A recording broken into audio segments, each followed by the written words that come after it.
క్రీస్తు నామాన మీకు శుభములు.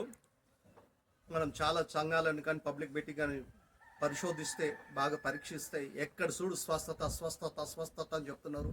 ఎక్కువ జనాలు స్వస్థతలు ఎక్కడైతే జరుగుతున్నాయని చెప్తున్నారో అక్కడికి మాత్రమే చాలామంది వెళ్తారు. వాక్యాన్ని కరెక్ట్గా చెప్పే సంఘాలకు కానీ పబ్లిక్ మీటింగ్ కానీ చాలామంది జనాలు వెళ్ళట్లేదు. నిజంగా మనిషికి కలగాల్సింది రక్షణనా స్వస్థతనా?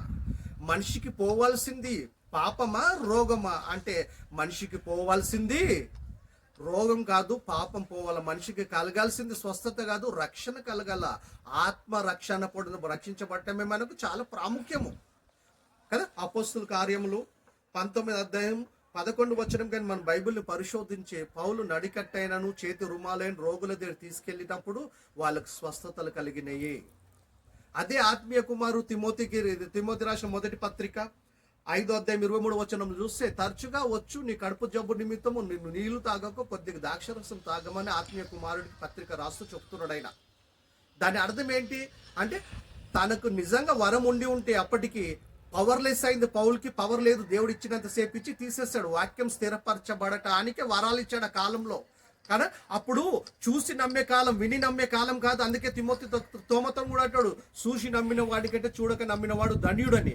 తరచుగా వచ్చు నీ కడుపు జబ్బు నిమిత్తం నువ్వు నీళ్లు తాగ కొద్ది ద్రాక్షరసం పుచ్చుకుంటే, ద్రాక్షరసంలో జ్యూస్ అది, వైన్ కాదు, అది న్యాచురల్ ఆల్కహాల్ ఉంటుంది, కడుపు జబ్బును తగ్గిస్తుంది. యేసుక్రీస్తు కూడా మార్క్స్ వార్త 2:17 అంటాడు, రోగికి వైద్యుడు అవసరమని. రోగానికి, దేహానికి రోగం వస్తే వైద్యుడు కావాల. పాప రోగానికి యేసుక్రీస్తు మాత్రమే రక్తం వల్లనే మన పాప క్షమాపణ కలుగుతుంది.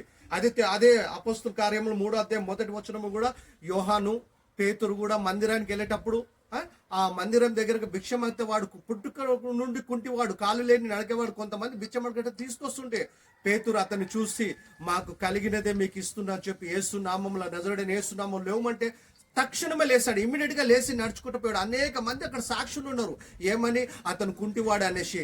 కనుక ఆ కుంటివాడు కూడా ఇమ్మీడియట్ గా నిజంగా వరం ఉంటే స్పాట్లో లేపాల.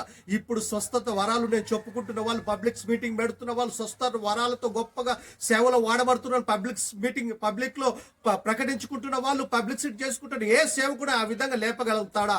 నిజంగా ఆ రోజు దేవుడు వరం ఇచ్చాడు కనుక అద్భుతాలు, ఆశ్చర్యాలు జరిగినాయి. పౌలు కాలంలో పౌల్కే పవర్లెస్ చేసేస్తాడు. లేదు, నిజంగా పౌల్కే వరం ఉంటే చేతి రుమాలైనా నడికట్టైనా తీసుకుపోయాడు. రోగం పోయినప్పుడు తిమోతికి ఎందుకు అంటాడు, కరుపు జబ్బు నిమిత్తం కొద్దిగా ద్రాక్షరసం పుచ్చుకోమని అనకపోయేవాడు.